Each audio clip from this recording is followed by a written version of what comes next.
안녕하세요. 오늘도 사연살롱을 찾아주셔서 감사합니다.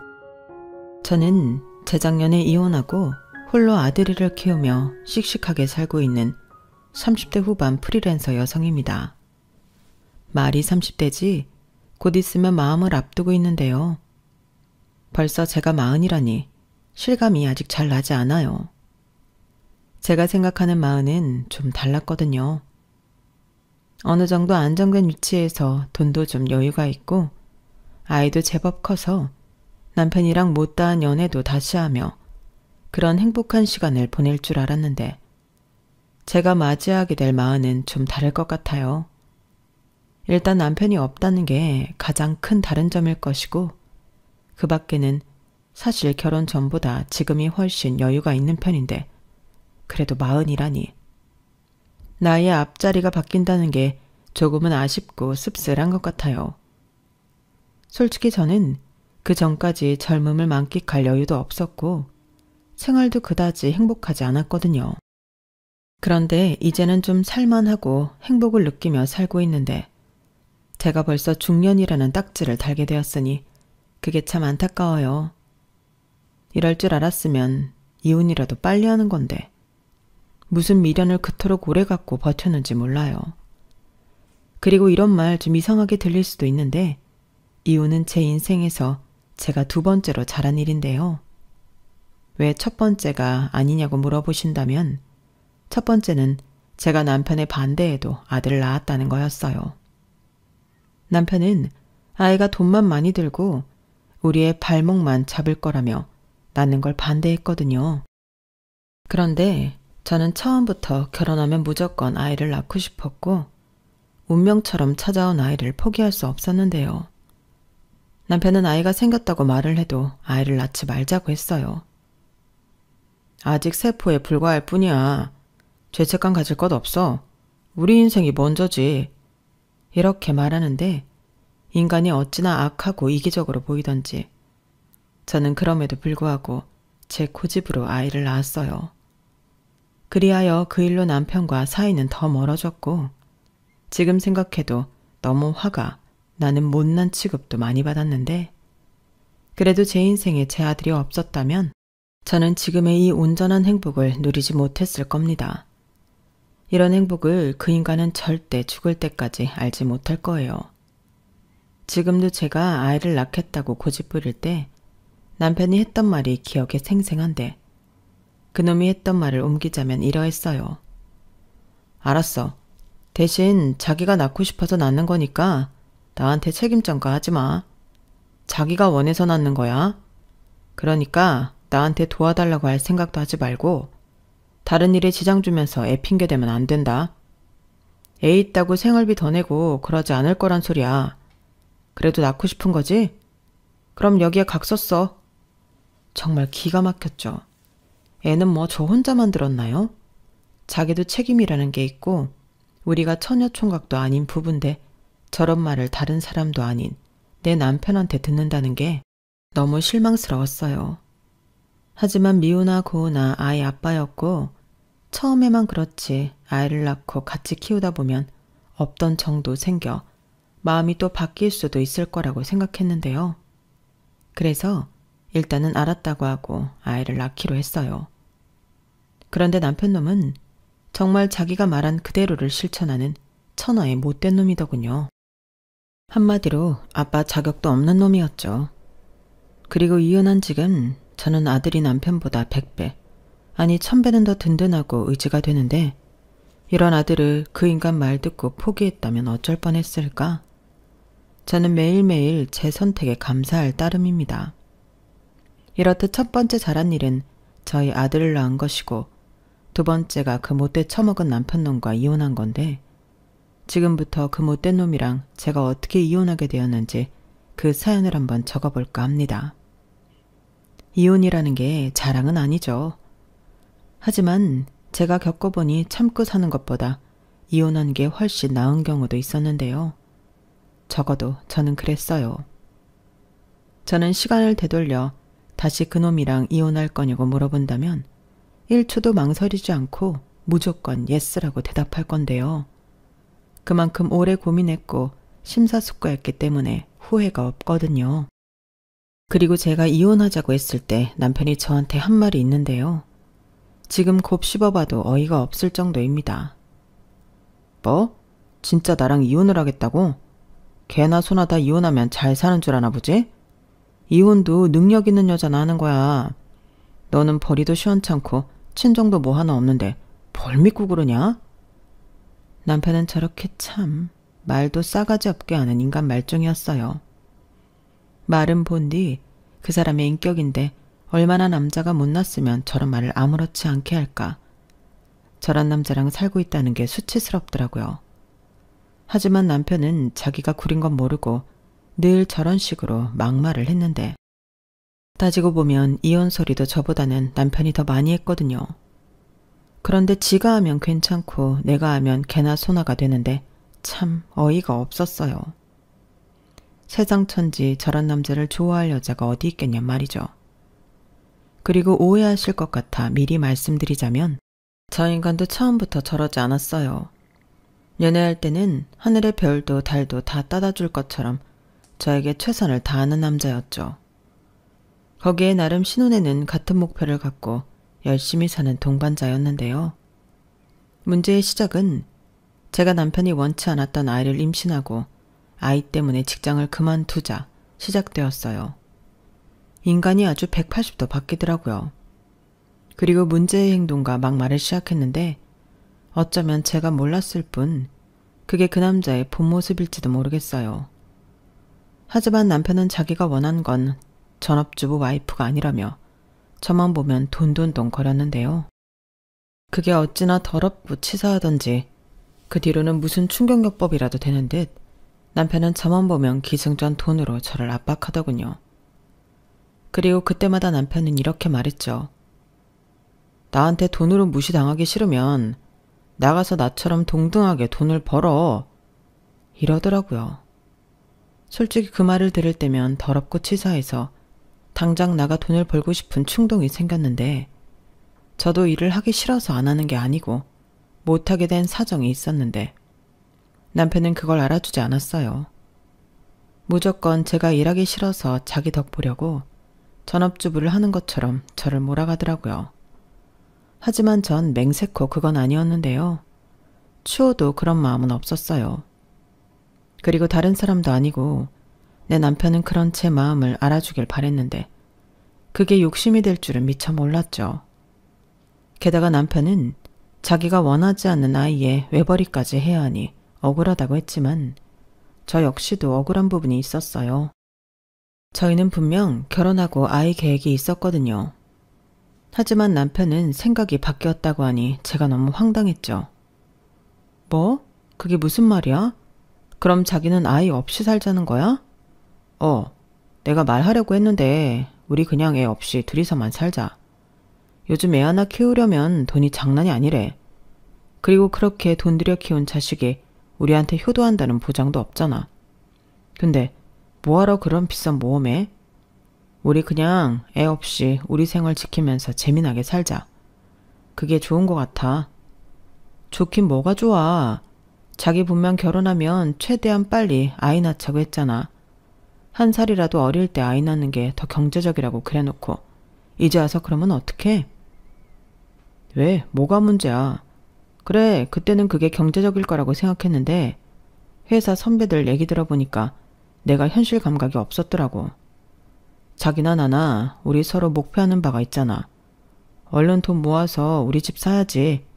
언제까지 남의 집에서 새를 살 거야? 그야 그것도 맞는 말인데 애 있다고 집을 못 사나? 그리고 나는 애당초 우리 애랑 같이 단란하게 살 집을 사고 싶었던 거야. 아니, 애도 키우고 집도 사고 그게 가능해? 다 빚이지. 물론 빚 없이 내 돈으로 서울 땅에 집을 살 수는 없겠지만 나는 싫어. 그럼 평생 빚 갚고 애 부양하다 내 인생 끝난다고. 자기도 현실적으로 생각해봐. 자기가 더 힘들 거야. 애도 키우고 회사도 다니고 집안일도 하고. 자기가 무슨 철인이냐? 나는 자기 생각해서 하는 소리지. 왜 말을 이상하게 해? 이게 정말 나를 생각해서 하는 소리야? 자기 자신 생각해서 하는 소리지. 그리고 왜 나 혼자 그걸 다 해? 같이 하는 거 아니야? 애도 같이 키우고 집안일도 같이 하고 결혼 전에는 그렇게 얘기했잖아. 물론 같이 하지. 근데 내가 뭐 할 줄 아는 게 있어? 결국엔 자기 손이 더 가겠지. 그리고 나는 애 못 봐. 그리고 애 생기면 출산휴가도 써야 하고 그러다 보면 자기 회사 그만 다닌다는 소리도 할 거 아니야. 나는 애 핑계대고 집에서 노는 여자들 진짜 싫어.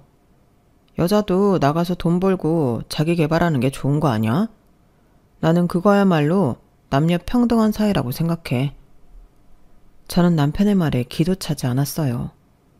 언제부터 남녀 평등을 외치는 인간이었다고 저러는 건지. 그래놓고 자기는 할 줄 아는 거 없다고 왜 밑밥을 까냐고요. 그리고 남편은 결혼 전 제가 결혼하면 통장을 합쳐서 돈을 모아보자고 한 제안을 거절하기도 했는데요. 자기가 번 돈을 왜 자기가 관리하지 못하고 와이프가 하냐고 똑같이 생활비 내고 나머지는 각자 관리하자고 했어요. 그때도 무슨 남녀평등 개논리를 펼쳤죠. 나나 자기나 각자 집에 생활비 보내드리잖아. 근데 한 사람이 경제권을 쥐고 있어봐. 그럼 그 한쪽 부모는 얼마나 불편해? 내 자식이 번 돈인데 며느리 눈치 봐야 하잖아. 그렇다고 경제권을 나한테 넘겨줄 거야? 아니잖아. 우리 서로 불필요한 분쟁의 소지는 없애자. 이렇게 말하면서 자기 같은 공평하고 합리적인 남편이 어딨냐고 꿀 같자는 소리를 했는데 그래도 그때는 저런 생각도 자기 의견이니 저는 존중해주는 게 맞다고 생각했어요. 남편 말이 다 틀린 말도 아니었고요. 그래서 남편의 생각을 존중해 공동생활을 뺀 나머지 수입은 각자 알아서 관리하는 걸로 했는데요. 저는 이게 제 발목을 잡을 거라고 생각하지 못했어요. 아이가 태어나면 생활비가 당연히 늘어나는데 남편은 그때도 자기는 원하지 않는 자식이라며 아이에게 들어가는 추가 생활비는 제가 부담하는 게 맞다고 했거든요. 그리고 그때는 제가 회사를 다니고 있지 않아 수입이 없을 때였는데 무슨 생각으로 저런 말을 하는 건지 그때부터 남편이 남보다도 못한 존재처럼 느껴졌죠. 물론 제가 아이를 낳기로 하면서 쓴 각서도 있고 남편의 반대에 무릅쓰고 낳은 아이이니 남편에게 서운하면 안 된다고 생각은 했는데 막상 아이를 낳고 보니 그렇게 되지 않았어요. 게다가 뭐가 문제인 건지 저는 임신 초기부터 유산기가 있었고 나중엔 조산기까지 있어 병원에선 절대 안정하라는 권유를 받게 되었는데요. 의사 선생님 말씀으로는 그냥 침대에서 종일 있으라고 하셨어요. 안 그러면 유산을 하거나 아이가 너무 일찍 나와 생사를 장담할 수 없다고 하셨거든요. 당연히 부모된 마음에 덜컥 겁이 났죠. 그래서 회사에는 출산휴가를 당겨서 쓸 수밖에 없었고 남편은 제가 출산휴가를 다 땡겨 써버리면 정작 아이 낳고 휴가가 없어 어떡하냐고 그것부터 불만이었는데요. 그러자 보다 못한 저희 엄마가 걱정하지 말게. 자네는 입한국에도 걱정인가? 아무렴 회사가 생명보다 더 중할까? 라고 화를 내시기도 하셨는데 그때 남편도 아무 말 못하더군요. 그리고 저희 엄마는 저에게 자기가 최대한 도와줄 거니 아무 걱정하지 말고 애 잘 낳을 생각만 하라고 하셨는데 제가 참 불효녀였어요. 저희 엄마는 늘 저에게 미안하다는 말만 하시는 분이셨거든요. 집안 형편이 너무 안 좋아서 대학은 엄두도 내지 못했는데 제가 공부를 꽤 잘하는 편이었음에도 대학 가라는 말을 하지 못하셨어요. 그리고 원래 가난한 집 자식은 철이 금방 든다고 저 역시도 대학은 언감생심이었는데 제가 고등학교 졸업 후 취업 준비를 할 때 저희 엄마가 저 몰래 많이 우셨어요. 제가 못난 부모 만나 공부도 못하고 미안하다고 하셨죠. 그런데 그런 딸이 남편 복도 지질이 없어서 저런 취급을 받으니 많이 속상하셨나 봐요. 그런데 그런 남편 놈을 다른 사람이 아닌 제가 직접 골라왔잖아요. 이왕이면 인성과 사람 됨됨이가 제대로 된 놈을 골랐어야 했는데 제가 사람 보는 눈이 없었죠. 남편은 당시 일하던 회사 부장님이 아는 동생이라며 소개해 주셨는데 제가 보기엔 남편이 인상도 좋고 성실하고 돈에 대한 개념이 확실해서 좋았거든요. 그리고 둘 다 어려운 형편에서 자랐기 때문에 우리는 열심히 돈을 벌어 번듯한 집도 장만하고 보란듯이 잘 살자고 그렇게 결혼을 한 건데 남편은 제가 돈만 잡아먹을 아이를 낳아 자기 계획에 차질을 빚었다고 생각하는 것 같았어요.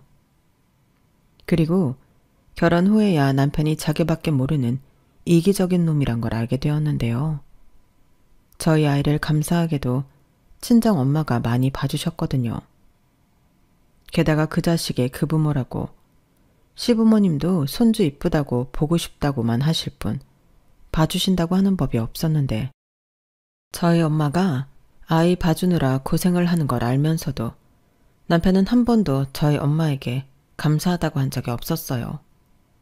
그러니 제가 아이 봐주는 수고비를 드리려고 하면 질색팔색을 하면서 할머니가 자기 손주 보는 거잖아. 근데 애 봐주는 돈을 왜 드려야 해? 이게 도대체 무슨 논리지? 저는 도저히 이해할 수가 없었어요. 그러면서 지금도 자기가 생활비 드리고 있잖아. 그럼 된 거지. 라며 제가 저희 엄마에게 수고비 드리는 걸 반대하더라고요. 아니, 자기 부부는 애도 안 봐주시는데 생활비 지원받고 있잖아요. 그런데 남편은 자기 돈으로 드리는 거니 시댁 얘기는 하지 말라고 했고 저에게 이런 말을 덧붙였어요. 드리고 싶으면 자기 돈으로 드려. 어차피 자기가 못해서 장모님이 애 봐주시는 거잖아. 그래서 내가 애는 갖지 말자고 한 건데 이게 뭐냐? 왜 나만 나쁜 사람을 만들어? 나도 억울해. 이딴 말이나 하는 남편이었는데요. 저런 생각을 갖고 있으니 애 아빠가 아빠 노릇을 할 리가 없었죠. 처음부터 기대도 하지 않았지만 남편은 놀라울 정도로 애한테 눈길 한번 주지 않았거든요. 그리고 그 즈음 아이가 돌이 되기 전 제가 다니던 회사가 부도가 났는데요. 저도 제가 오랫동안 다녔던 회사가 한순간에 망할 거라고는 상상도 하지 못했어요. 물론 말이 그렇지 하루아침에 망한 건 아닐 테지만 저는 정말 몰랐거든요. 그리하여 어쩌다 보니 저는 이직을 하지 못하고 불가피하게 실직을 하게 되었는데요. 실업급여가 나오고 또 육아수당이 나와 망정이지. 남편은 제가 실직을 하던 이직을 하던 공동생활비는 똑같이 내야 한다고 주장했어요. 아니, 제가 본의 아니게 실직을 한 걸 알면서도 왜 저런 말을 하는 건지. 저는 하는 수 없이 실업급여 받은 걸 전부 생활비로 내놓을 수밖에 없었죠. 진짜 인간이 왜 저렇게 못돼 처먹었나 꼴도 보기 싫었어요. 당연히 그때부터 이혼하고 싶었죠. 하지만 그때 당시는 벌이도 없고 아이도 어리니 차마 제 입으로 이혼 소리를 하지 못했는데요. 남편도 그런 제 처지를 알았나 봅니다. 그 뒤로 수틀리면 이혼 소리를 자주 했거든요. 그래서 그 말 듣기 싫어서 저는 집에서 틈틈이 취업 준비를 했어요.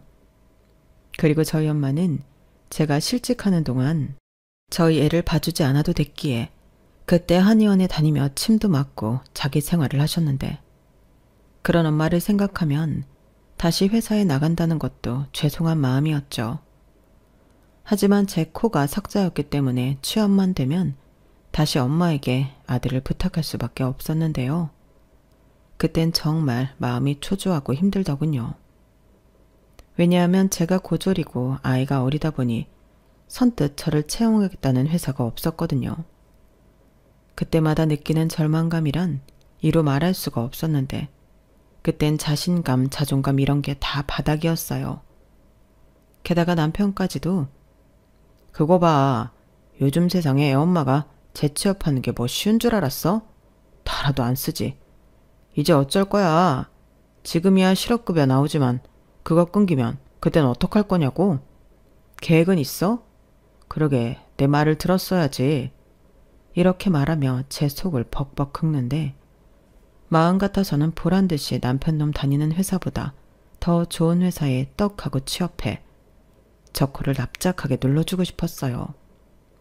하지만 그건 어디까지나 희망사항일 뿐 현실의 벽은 저에게만 유독 높았는데요. 어느 정도 시간이 지나니까 사람이 살짝 포기가 되더라고요. 그리고 그땐 그래, 좀 쉬자. 이건 좀 쉬라는 하늘의 계시야. 아직 애도 어린데. 실업급여 나오는 동안만이라도 쉬자. 애 크는 것도 보고 우리 엄마도 쉬고. 좋네. 저는 이렇게 조급하게 생각하지 않기로 했는데요. 제가 생각을 고쳐먹자 남편만 더 안달이 났어요. 이렇게 실업급여 끊기면 자기한테 빌부터 살 작정이냐고. 그러면 친정 생활비도 자기가 드려야 하는 거냐고 입에 거품을 무는데 저는 더 약오를 하고 아무 말도 하지 않았어요. 뭐 그때는 확실한 게 아무것도 없으니 달리 할 말도 없었거든요. 하지만 남편은 저더러 왜 아무 말도 하지 않냐며 무책임하다고 비난했고 이럴 거면 당장 이혼하자고 난리를 쳤는데 제가 알겠다고 이혼하자고 하면 남편은 그냥 하는 말일 뿐 실천으로 옮기지 못했어요.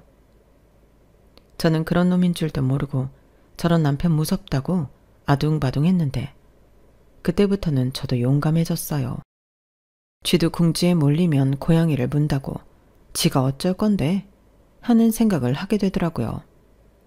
그리고 어차피 혼인신고는 했고 내 아들의 아빠이니 죽이 되든 밥이 되든 어디 한번 해보자 하는 심정으로 남편이랑 살았는데 그래도 그때까지는 어떡하든 그 인간이랑 잘 살아보고 싶은 마음도 있었던 것 같아요. 하지만 인간이 어디 변하나요? 원래 인간은 죽기 전에 변하는 거니 제가 바라는 일은 일어나지 않았죠. 대신 다른 일이 벌어졌는데 제가 집에서 하던 취미가 제 인생을 바꿔놓았거든요. 병원에서는 절대 안정을 취하라며 움직이지 말라고 했기에 침대에 앉아서 저는 주구장창 그림만 그렸는데요. 제 꿈이 원래 만화가였어요. 집이 가난하고 대학도 못 가는 처지였기 때문에 어디 가서 그림 잘 그린다, 만화가가 꿈이다 이런 말은 못했지만 그림 그리는 건 여전히 좋아했었거든요. 그리고 그즘 태블릿 PC로 그림 그리고 편집하는 걸 재미있어 했는데 딱히 할 것도 없고 나는 태교라고 생각하고 그림을 그렸어요. 짧은 4컷 만화도 있고 일러스트도 있고 어떤 그림을 따라 그린 것도 있었는데 그렇게 그림이랑 짧은 제 글을 블로그에 올리게 되었죠. 친구도 많이 없던 저는 블로그에 사람들이 찾아와 제가 그린 그림과 글을 보고 달아주는 댓글이 너무 좋았거든요. 그러다 제가 남편과 사이가 안 좋은 채로 취업 준비를 하고 있을 때 생각지도 못한 제안을 받게 된 거예요. 그건 바로 한 출판사에서 저에게 책 표지 디자인을 해줄 수 있냐는 거였는데요. 디자인 몇 가지를 보내주면 회의를 통해 결정하겠다고 했는데 만약 제 디자인이 채택이 되면 돈도 준다고 하더라고요. 그때는 그 말이 왜 그렇게 신나고 감사한지 저는 무려 시 한 20개를 그려보냈는데 다행히 그 중에 하나가 채택이 되어 처음으로 그림을 팔아 돈을 벌어봤어요. 그 후 많은 돈은 아니더라도 내가 그린 그림으로 돈을 벌 수 있지 않을까 그런 생각에 다양한 그림을 그리고 디자인 제안서를 만들어 관련 회사에 보내기 시작했는데 뭐 바로 연락을 해주는 회사는 없었죠. 그래서 어쩌다 한번 있던 기분 좋은 이벤트였구나 하고 포기하고 다시 취업 준비를 했는데 한 작은 사무실 같은 곳에서 청첩장 디자인을 해줄 수 있냐고 제안을 받게 되었어요. 남편은 그런 거 몇 개 해준다고 그게 돈이 되냐? 여전히 저를 무시했는데 좋아하는 일로 돈을 벌 수 있다는 게 저는 너무 신이 났어요. 하지만 남편은 제가 해야 하는 취업 준비는 등한시하고 돈도 안 되는 그림이나 그리고 있다며 답답해했는데 그러다 남편의 한마디가 제 뒤통수를 후려 갈겼어요. 너 취업 준비는 하긴 하니? 하는 척만 하고 너 하고 싶은 것만 하고 있지. 결국엔 내 돈만 갖다 먹으려고 수작 부리는 거네. 식충이도 아니고 왜 남한테 피해를 주냐? 애도 그래. 자기 혼자 건사도 못할 거 낳긴 왜 낳아? 이렇게 말하는데 저는 그땐 참기가 힘들었어요. 어떤 남편이 와이프가 돈 좀 못 벌어온다고 식충이 소리 하나요? 게다가 자기 핏줄인데 아이를 상대로 저런 말을 하는 남편 놈을 보니 아들에게 미안한 마음까지 들었는데 그때 이런 생각이 번개처럼 제 뇌리에 꽂혔어요. 저 인간은 내가 아프거나 다쳐서 어디 불구라도 된다면 나를 자기 힘들게만 하는 짐짝 취급하면서 밖에 내다 버리겠구나. 이런 생각이 들었죠. 그리고 그때 깨달았는데요. 비록 제 처지가 좋다고는 할 수 없지만 더는 비참하게 살면 안 되겠다는 생각이 들었어요. 따지고 보면 남편이랑 한 집에서 같이 살긴 했어도 남편 도움으로 살진 않았거든요. 남편 역시 제가 나중에 자기한테 의지할까봐 저런 말들을 한 건데 아직 일어나지도 않은 일로 내가 왜 저딴 말을 들어야 하나 서러움이 복받쳐 오르더라고요. 그리고 저는 결심했죠. 저런 인간이랑 살면서 불행하느니 가난하고 힘들어도 제 아들이랑 행복하고 싶었어요. 그래서 친정 엄마에게 이런 제 생각을 전했고 저희 엄마는 1초의 망설임도 없이 너 하고 싶은 대로 해. 뭐가 무서워서 참고 살아? 너랑 우리 손자 굶을까봐 그래? 엄마가 그렇게는 안 만들어. 이렇게 말해주셨는데 그 말이 참 감사하고 용기가 났어요. 저희 아빠는 심기가 불편하신 듯 아무 소리도 하지 않으셨지만 차마 자기 딸한테 참고 살라고는 할 수 없는 눈치더라고요. 저희 아빠도 따지고 보면 좋은 남편, 좋은 아빠는 아니었는데 그렇기 때문에 엄마가 고생을 많이 하셨죠. 일은 엄마가 더 많이 했는데 그 돈을 제일 많이 갖다 쓴 사람도 저희 아빠였거든요. 그러니 자연스럽게 저는 아빠를 좋아하지 않게 되었고 엄마가 그걸 아셔서 중간 역할에 신경을 많이 쓰셨는데 제가 이혼 이야기를 했을 땐 달랐어요. 저희 엄마가 아빠에게 아무 소리도 하지 못하게 하셨더라고요. 하나 있는 딸 자식, 나처럼 참고 살라고 안 할 거야. 당신도 애한테 도움될 거 아니면 아무 소리 하지 마. 알겠어? 당신 지금 따뜻한 밥 먹고 이러고 사는 거 내 덕이고 내 딸 덕인 줄 알지? 싫은 소리 한마디라도 해봐. 내가 당신 때문에 참고 살았어? 내 딸 때문에 참고 살았지. 이렇게 엄마가 단도리를 해준 덕에 저는 아빠 눈치도 보지 않고 이혼을 진행했어요. 일단 남편에게 합의 이혼 서류를 내밀었죠. 그러자 남편은 콧방귀를 끼며 이혼 서류를 제 눈앞에서 쓰레기통에 버렸는데 제가 쇼를 한다고 생각하더군요. 그러면서 아주 저를 많이 생각해 줬다는 듯 호기롭게 이렇게 얘기했는데요. 정말 지금 생각해도 어이없어서 웃음이 절로 나오네요. 이게 지금 지렁이도 밟으면 꿈틀한다는 거지. 괜히 내 신세 질 것 같으니까 마음에도 없는 쇼하는 거잖아. 그래 알았어. 뭐 능력이 안 된다는데 어떡하냐? 내 업보지. 딱 1년만 내가 부양할게. 대신 내 돈으로 친정에 생활비 보낼 생각은 하지 마라. 너도 양심 있지? 안 그래? 이렇게 말했어요. 나 참 이혼하자고 하는데 양심을 왜 찾고 앉아있는 건지. 저는 됐다고 필요 없다고 다시 쓰레기통에서 이혼 서류를 꺼내 그놈 앞에 내밀었어요. 그러자 조금 당황한 그놈은 다시 아무 말도 하지 않더니 나 몰래 복권이라도 맞았어? 그게 아니면 다른 남자 생겼냐? 라고 하는데 그 머리에서 나오는 생각이 너무 얼토당토하지 않으니 웃음만 나오더라고요. 그래서 그것도 아니고 저것도 아니고 너라는 인간이 너무 없어 보이고 찌질해서 같이 살고 싶지 않다고 이야기했는데 꼴에 자존심이 상했는지 남편놈은 입에 개거품을 물고 난리를 피우더군요. 자기가 어디가 어때서 그딴 말을 들어야 하냐며 저더러 호의를 베풀어 줘도 받아먹지 못한다며 큰 소리를 쳤어요. 네 친정에 뭐 있냐? 막말로 도움도 안 되는 친정 내 돈으로 생활비까지 보낼 수는 없지. 누가 뭐래? 나 우리 집에 생활비 보내라고 한마디도 하지 않았어. 그럼 왜 이러는데? 내가 1년 동안 시간 준다고 하잖아. 고맙다고 엎드려 절은 못할 망정 어디서 적반하장이야? 뭐래. 나야말로 묻자. 당신이야말로 나한테 뭘 얼마나 대단하게 해줬어. 날 이날 때까지 생활비 똑바로 냈고 할 거 다 했어. 도움도 안 되는 친정이라고? 웃기고 있네.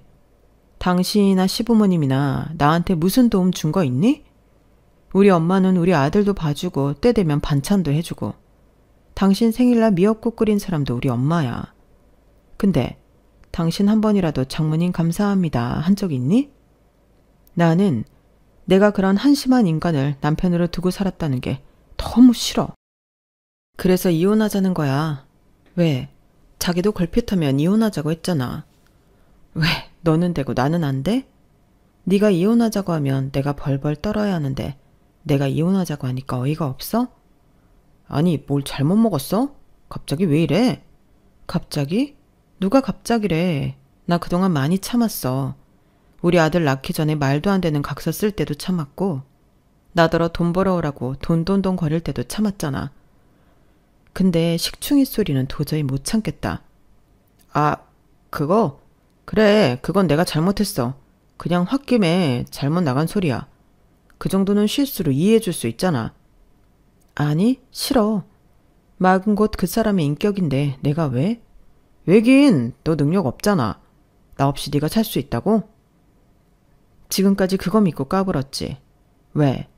내가 네 돈 없으면 못 살 것 같아서? 웃기고 있네. 내가 밖에 나가서 편의점 알바를 하더라도 네 돈 안 써. 너나 쥐꼬리만한 네 월급 가지고 잘 살아봐. 뭐? 쥐꼬리? 너 말 다 했어? 너는 뭐 그런 월급이라도 나오는 데 있냐? 어디서 감히? 감히 같은 소리 하네. 네가 뭐 대단한 사람인 줄 스스로 착각하는 모양인데 됐다 그래. 나는 내가 알아서 우리 아들이랑 잘 살 테니까 서류 작성이나 해. 딱 한 번만 물어볼 거야. 후회 안 하지? 나중에 잘못했다고 빌어도 나 안 받아준다. 그럴 일 절대 없으니까 걱정하지 마. 그래, 좋아. 뭐 네가 이러면 내가 무서울 줄 알아? 생활력 강한 줄 알고 결혼했더니 나만 피봤지. 그래, 나야 땡큐야. 남편 놈은 그렇게 씩씩거리며 협의 이혼 서류를 제 눈앞에서 작성했어요. 저희는 그때까지 가진 거라곤 집 보증금밖에 없었기 때문에 그것만 반반 나누고 생활비 통장에 남은 잔고 반반 나누면 재산 분할도 끝이었는데 남편은 끝으로 네가 원해서 하는 이혼이니까 위자료니 양육비니 그딴 소리는 하지도 마라. 이렇게 말하면서 자기한테 돈 달라고 하지 말라고 쐐기를 박더라고요. 마음 같아서는 아이 양육비는 받아야 될 것 같아서 치사해서 싫었어요.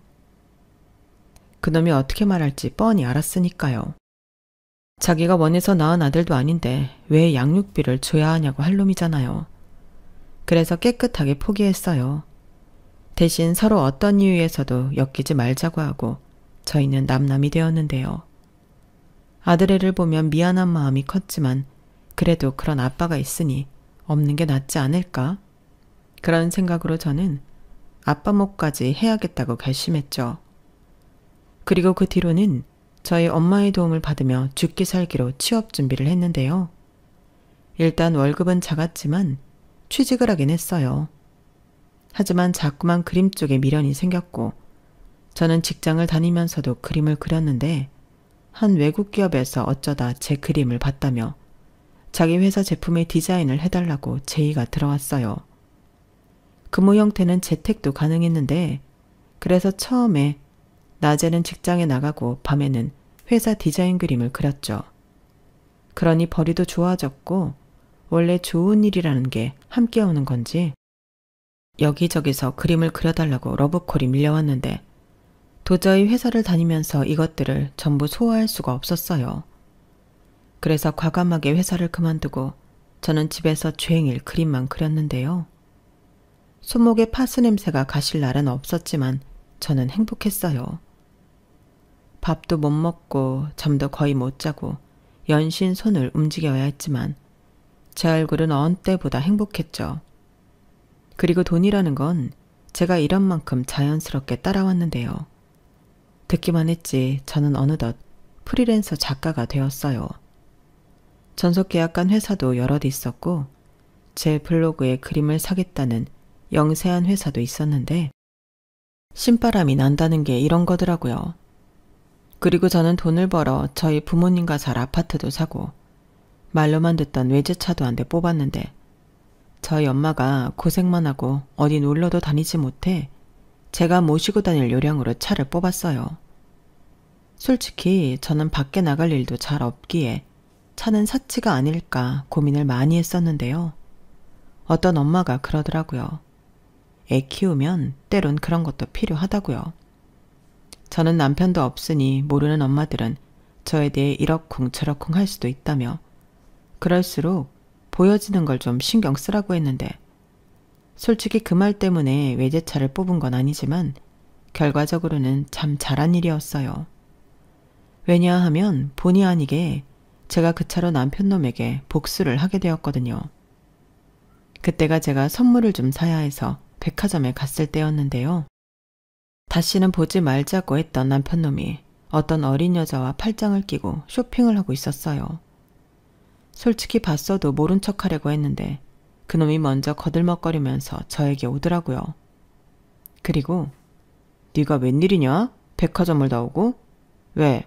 백화점 파트타임이라도 뛰나 보지? 그렇게 큰 소리 빵빵 치고 나갔는데 꼴 좋다. 아, 인사해. 여기는 내 여자친구. 예쁘지? 너보다 5살이나 어려. 이렇게 지가 뭐라도 되는 것처럼 떠드는데 어이가 없더군요. 그 여자한테 제 얘기를 많이 했는지 그 여자도 놀라는 눈치가 없었어요. 오히려 얘기 많이 들었어요. 그리고 어떻게 생겼나 궁금했는데 이렇게 생겼구나? 라고 하는데 참 잘 어울리는 한 쌍이었죠. 안녕하세요. 남자친구가 찌질하게 전 부인 얘기를 자주 하나 보네요. 참 인간이 안 변한다. 둘이 닮았어요. 천생연분 같아 보이는데 꼭 결혼까지 하시길. 아, 그리고 결혼하면 절대 쉬면 안 돼요. 이 인간 여자가 집에서 쉬면 식충이라고 하거든요. 나는 그 소리에 열받아서 헤어졌잖아요. 그리고 지금은 덕분에 아주 잘 살고 있는데 여기서 이렇게 만나네요? 뭐래? 네가 나랑 헤어져서 잘 산다고? 웃기고 있어. 믿던 안 믿던 그건 나랑 상관없고 우리 헤어질 때 다시는 엮이지 말자고 했는데 기억 안 나? 주접 그만 떨고 꺼져. 나 바쁘거든? 저는 남편의 기대에 다르게 더 당당하게 말했어요. 그리고 쇼핑한 쇼핑백들을 일부러 들어 보여주고 매장을 나와 주차장으로 향했는데 저 뒤에서 그놈이 뛰어오더라고요. 저에게 어디서 꼴에 허세를 부리냐며 성질을 내는데 한시도 같이 있고 싶지 않았어요. 그래서 대꾸도 하지 않고 차 키를 누르고 차로 갔는데 그놈이 제 차를 보고 입이 떡 하고 벌어져 있더군요. 이러려고 산 차가 아니었는데 그 순간은 참 통쾌했어요. 그때는 외제차 사라고 저한테 바람을 넣은 그 엄마가 고맙기까지 하더라고요. 참고로 제 차는 남편이 평소 사고 싶다고 하던 드림카였는데요. 제가 차를 잘 모르거든요. 그래서 차를 뭘 살까 할 때 지금의 제 차가 제일 먼저 생각났는데요. 이렇게 복수용으로 쓸 줄이야. 세상 일은 정말 아무것도 모르는 것 같아요. 그리고 그날 이후 부작용이 생겼는데 그 인간이 계속 전화를 걸었어요. 제가 일하는데 방해된다고 차단해버리면 다른 번호로도 열심히 걸었는데 제 업무상 연락이 자주 오는 편이라 핸드폰을 꺼놓을 수도 없어 난감했죠. 그래서 어쩔 수 없이 전화를 받았는데 자기를 딱 한 번만 더 만나달라고 사정을 하더군요. 그래서 딱 한 번이라고 약속을 받고 만나러 나갔는데 무슨 공무원이 호구조사 나온 줄 알았네요. 일은 뭐 하고 사는지 벌이는 얼마나 되는지 집은 자가인지 어찌나 캐묻던지 어이가 없었죠. 그리고 저는 어느 하나도 대답해주지 않았는데 그러자 인간은 치사하게 아들 얘기를 하기 시작하더군요. 그래도 핏줄은 핏줄이라고. 헤어지니까 나도 우리 아들이 보고 싶더라. 나도 알아. 내가 자기한테 잘못 많이 한 거. 그래서 반성 많이 했어. 그때 백화점에서 만났을 때도 사실은 나 엄청 놀랐다? 놀랐겠지. 내 차 보고 입이 아주 떡하고 벌어졌던데? 아니, 차 때문이 아니라 자기가 너무 예뻐져서 놀랐다고. 웃기고 있네. 나보다 5살 어린 그 여자친구는 어쩌고 나한테 그래? 헤어졌어. 그날 당장 헤어졌어. 나 사실 자기 못 잊었단 말이야. 그래서 하는 말인데 우리 다시 시작하면 안 될까? 자기 이제 일도 하고 잘 나가니까 나랑 동등하게 살 수 있잖아. 동등? 우리가 동등하다고 누가 그래? 내 차 봤잖아. 나 아주 잘 살아. 근데 굳이 왜? 아니 뭐 얼마나 잘 살길래.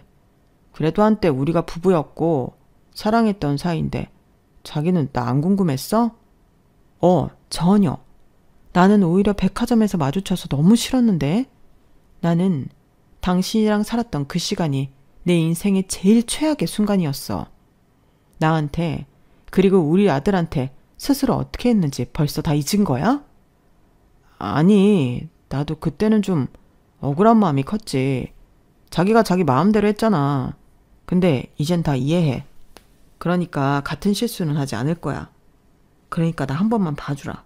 어? 그래, 같은 실수. 나도 그거 하기 싫어서 그래. 난 너랑 결혼한 게 실수였어. 그러니 나도 같은 실수는 하지 않아. 이제 우리 용건 없지? 가서 네 쥐꼬리만한 월급으로 행복하게 살아. 꼴에 나랑 우리 아들 걱정하지 말고. 우리는 네가 상상하는 것보다 훨씬 잘 살거든?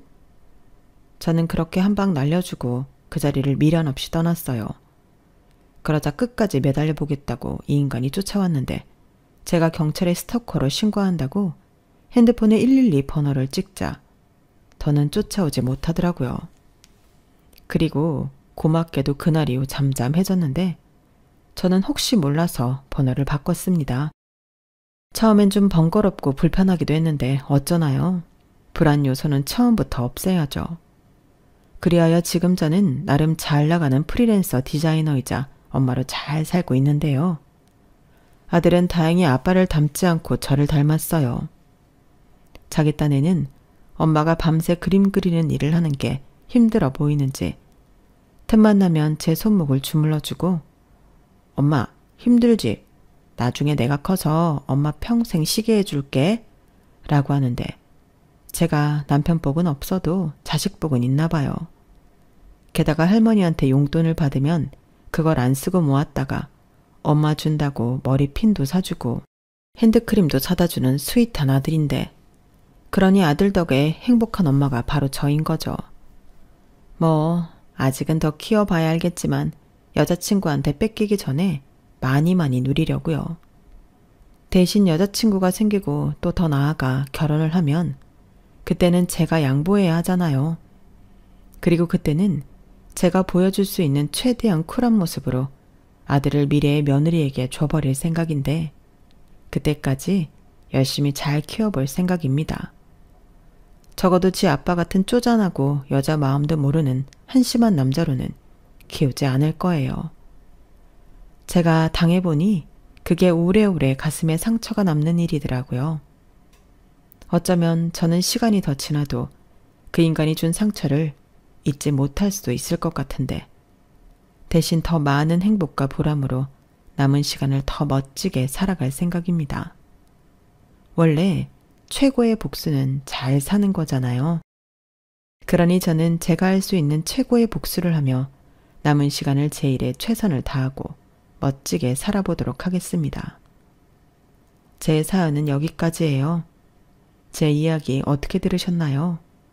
부디 재미있는 시간이었길 바라면서 저는 이만 마지막 인사를 드릴게요. 지금까지 제 이야기 들어주셔서 감사합니다. 항상 건강하시고 매일매일 보람 넘치는 행복한 날 되세요. 여러분, 사연 댓글에 응원과 현명한 조언 부탁드려요. 좋아요와 구독은 저에게 큰 힘이 됩니다. 오늘도 좋은 일 가득하세요.